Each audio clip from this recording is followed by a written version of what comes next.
It was a disappointing start. You fought your way back in, but it will be the overwhelming emotion, I'm sure, to be disappointed with that. Yeah, I think so. Disappointing, but probably the best thing is we didn't lose the game. Had a couple of chances at the end to win, but overall I think we can be a lot better than we were today. Overall disappointed with the result and the performance. Can you explain what it was in that first half? Did you have a feeling early on that it was going to be tough? We knew it would be tough before the game, newly promoted side, we knew it would be a tough game. No excuses from us, I felt as though we looked a little bit lethargic at times, didn't play the way that we normally do, and you get punished in the Premier League. So the only positive is we reacted in the right way, especially second half. Created a few more chances and possibly could have nicked it, but I think a fair result was a draw. Those changes seemed to solidify you a little bit, didn't it? Give Millie coming on and obviously Nunes up top too. Yeah, I think they made a big impact when they come on, all the subs, so that was a big plus for us, I suppose. They made a big impact in the game. Darwin scored, and we could have had, one or two more.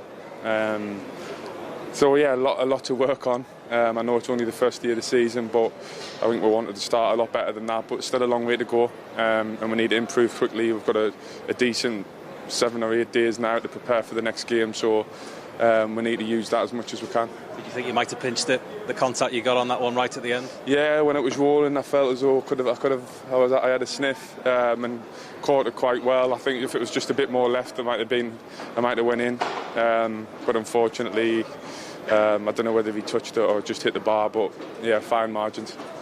Thank you. OK, well, Nunes off the mark in the Premier League. We can hear from his boss now. Jurgen Klopp is with Des. You've rescued a point there today, but what did you make of the performance overall? Yeah, best news about the game is the result, actually, that we get a point for a really bad game of my side. And so now it's a question, how can it happen? I said already to the colleagues, the attitude was not right in the beginning. Then we wanted to fight back, but then you don't find it easy anymore. The pitch was dry, stuff like this. We played really in their cards most of the time. Always when we found a bit of direction and we ended up in front of their goal and had probably even when we were 1-0 down, the bigger chances. Crossbar, all these kind of things. But again, result is fine. I don't think we deserve more than that. But the performance, is massively improvable. Was there a very straightforward discussion at half-time, should we say? Yeah. Yeah. Come on, you cannot always hug the boys. We do that usually when they deserve it in the first half. It's not that they didn't want. It's just you start the game in a specific way, which was opposite to how we wanted to start. Really, completely opposite.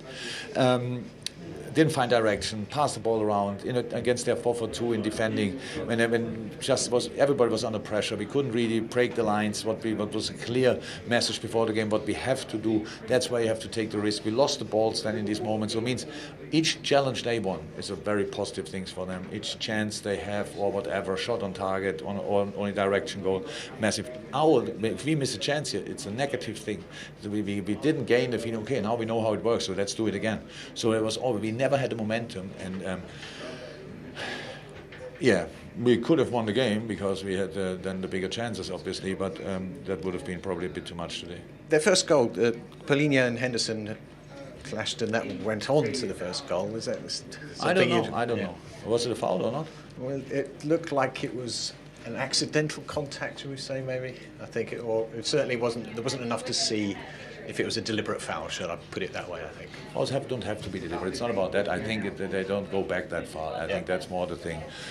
Fouls happen constantly. I don't know what he thought it was a harsh foul or whatever. So if it's contact in a situation where a player balls, you whistle it. He didn't. Again, this result was not about the ref or whatever, but we discussed the situation in the Premier League meeting.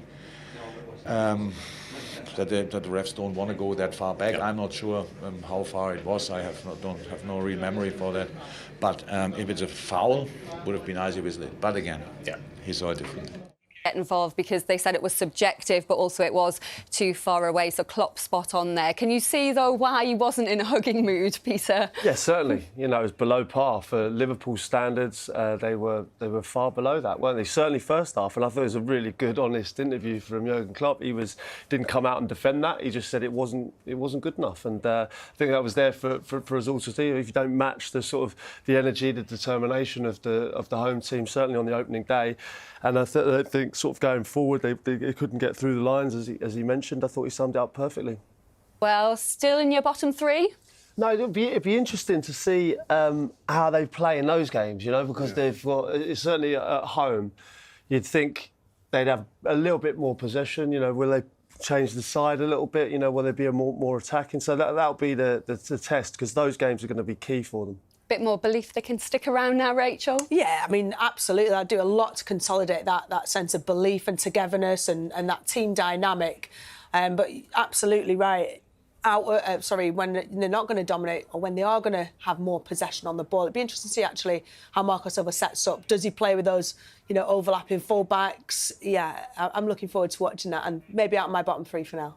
For now. Doesn't take you long to change your mind. Let's get some reaction then. Marco Silva is with Des Kelly. Very much. Marco, congratulations. The game plan worked wonderfully for you. A lot of energy, very aggressive. You showed you wouldn't be intimidated as well. No. Why should be? Of course, we have to respect the top quality they have. As I said before the match to you, they showed last season, 2 seasons ago, and they started showing again last week when they won the trophy. That is the main thing for me. We respect them, but of course we have to do our job. We have to trust on ourselves, to stick with the plan as well. We showed fantastic organisation from the start until the end of the match. The plan was clear for our players, and they did it really well. We did a great first half. Our first half was almost perfect.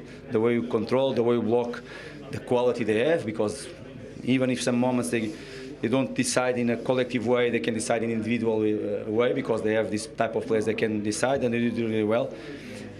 Second half, because we start to come a little bit more tired, it's part of the game, the intensity they can play, but we match them every time.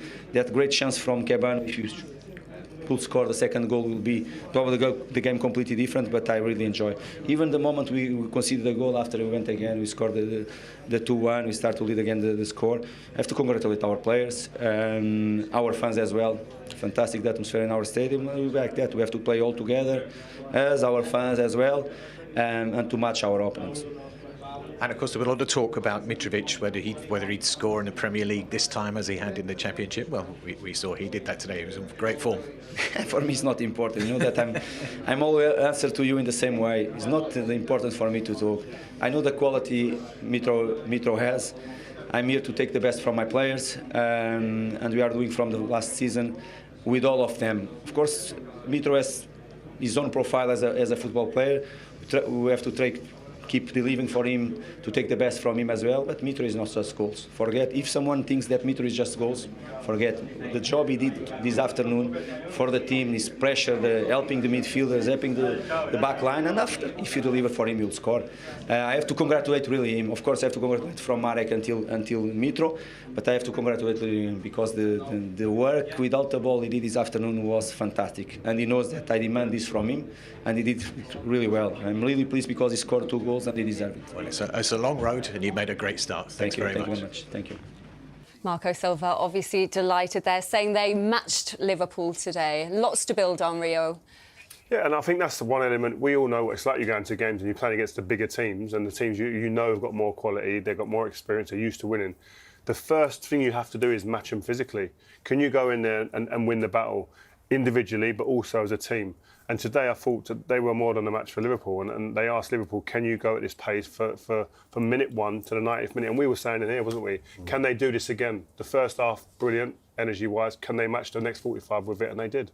They didn't get all 3 points, though. Darwin Núñez involved in both of Liverpool's goals today. What did you make of his impact off the bench? Yeah, good impact. Can't do any more. Obviously, he's been involved in both goals. I thought he led the line well. I think there's lots more to come for him. I think it's a tremendous signing, but he was a thorn constantly when he came on. I thought Harvey Elliott as well. I think he's going to have a real good season this year. I think they've talked about creativity in Liverpool's midfield. And I think he's the man to bring it this year. I really do. I think he's going to be...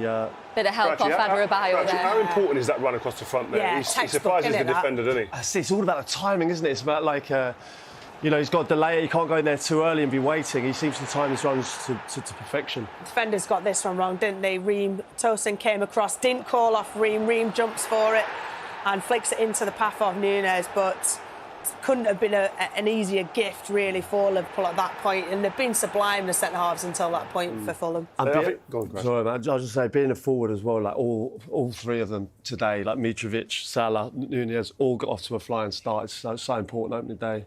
Well, Liverpool's season is already underway with a win in the Community Shield last weekend over Manchester City, Leanne. How impressed were you with Jurgen Klopp's side? Yeah, I think they finished second last year, but only based upon the fact that they obviously peaked too late, I think. But I think Darwin Núñez came on last week, was fantastic, what impact he made. And I think the thing I love about Jurgen Klopp, the players that he brings in, they fit into the Liverpool way. Luis Diaz, when he came in as well, he just fitted in seamlessly, and their strength and depth that they have is fantastic, although Klopp is usually reluctant to change the 11, isn't he? But they're definitely a team that now they're going to play with an out-and-out number 9, which I'm really looking forward to, because I think I was surprised that Mane left, but I still think, for Fulham to play against them first game of the season, I can't see Fulham getting much out of this game. Do you think Sadio Mane will be felt as a loss after the recruitment that Liverpool have done this summer? Yeah, he's one of the best players in the Premier League. I thought he was. His goals are so important. And, playing as a false 9 last season, I thought he did that brilliantly. So he'll be a big miss, but I think they're just different now. Leanne mentioned, they've got a typical centre-forward, a big centre-forward who loves to run the channels, who loves to run in behind. They've still got the best player in the Premier League in Mo Salah. And Diaz has been absolutely amazing. Thiago looks like he started the season brilliantly. So they've got one of the best squads in the Premier League, one of the best managers, one of the best fan bases. I think they're going to be just fine. One of the best, but is it the best forward line in the Premier League? Probably. I mean, it's going to be up there along with Manchester City. Obviously, them losing Sterling, they don't probably see that as a loss. They let him go to Chelsea. But I think, the fact that Lukaku's not at Chelsea anymore, they're going to be completely different. So we'll have to wait and see if Kai Havertz plays up there for Chelsea. But I definitely think they're going to be up there. And like Owen said, it'll be a little bit different, because I said before, they don't usually play with an out-and-out number 9. And they're going to provide. I mean, Trent and Robertson, the deliveries are unbelievable. I'd love to play for Liverpool. I'd fancy myself to score a good amount of goals, because their delivery is on a different level. So they're definitely going to be up there. But like I said last week, the game against Manchester City and Liverpool was absolutely brilliant. Both teams going after it, and that's exactly what I want the Premier League to be like this season. But I think Fulham, for me, it's all based upon Mitrovic, isn't it? If he can really step up. Obviously, before, when he came into the Premier League, he didn't really score as many goals as he did in the Championship. So they're going to have to be heavily reliant upon him. Well, he had his best scoring season last season in the Championship, Alexander Mitrovic. The question is, will he get the minutes that he didn't get the last time Fulham were in the Premier League? He didn't start every game. Are you expecting to see him on that team sheet for every match this season? Well, I think if he gets minutes, he scores goals. He's proven that. I think the biggest issue they had, Fulham, last time they were here, defensively, they were a mess. They almost put a clinic on how not to come up and be promoted. They changed the goalkeeper, I think, 3 times in the first 12 games. They changed shape, they changed the defence to a 3, to a 4, to a 5. They can't do that. They need consistency in the goalkeeping position defensively. And if they get that, I think offensively, I think they've got some firepower there. But with the players that they have, I think as it stands, I think they look like one of those teams it's great that they came up, but they look like firepower-wise that they could be one that goes straight back down. Different manager to the last time they were in the Premier League, though. Now they have Marco Silva. Will he have a bit of a point to prove after his last time he was in the Premier League? Yeah, definitely. But I agree with Owen. I think, unfortunately, they haven't really strengthened their team. And we don't want the team to be a bit like Norwich, like a yo-yo club. And I know they don't like being called that, but in the Premier League, you have to strengthen, I think. So I think he'll obviously want to prove a point. Obviously, they went down with Scott Parker previously, but I think they need better players coming in through the door. And I've said this many times, I just don't think Mitrovic is a Premier League player. I think he's good at what he does, but for me, he isn't at the standard of the Premier League. I could be wrong, but that's just my opinion. But he's going to have to score goals for them to have any hope, for me, of really staying in the league. How will Fulham's defence cope with this Liverpool attack, then, who everyone is raving about right now? Can you even pick a Liverpool front three, a best Liverpool front three right now?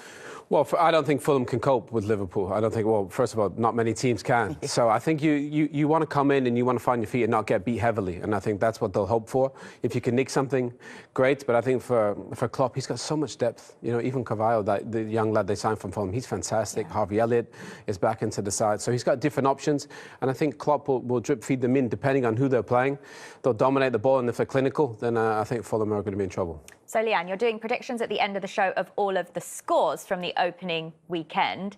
But what about your season predictions? Are Liverpool going to win the title this year, or will it go somewhere else? I still think it'll be City, but I think they'll give them a really good push. I could be wrong, but I mean, like I said, some people even tipping Tottenham to win the league, which I'm, like, confused by. The same as when people thought Chelsea were going to win the league when Lukaku went there. But football's crazy, isn't it? I mean, you can predict these things and it can be completely opposite. But I think City, for me, will win the league. Yeah, it's hard to look past the champions. You know, they just had one of the best young centre-forwards in the world. He scores bags of goals. So I think it looks like it's City, but Liverpool will be right there if they make a mistake. And in terms of the top goal scorer this season, is he going to wear a Liverpool shirt? Is it going to be one of Mo Salah, Diogo Jota, Darwin Núñez, Luis Diaz? Could be Son as well. I mean, he's always given a push, but I think for me, obviously, City creates so many chances, so I can't see past Haaland. But having said that, last week, Darwin Núñez came on and scored and did really, really well. So we'll have to wait and see. But for me, Haaland all the way, I think. Mo Salah, it's got to be. Most goals, most assists last season.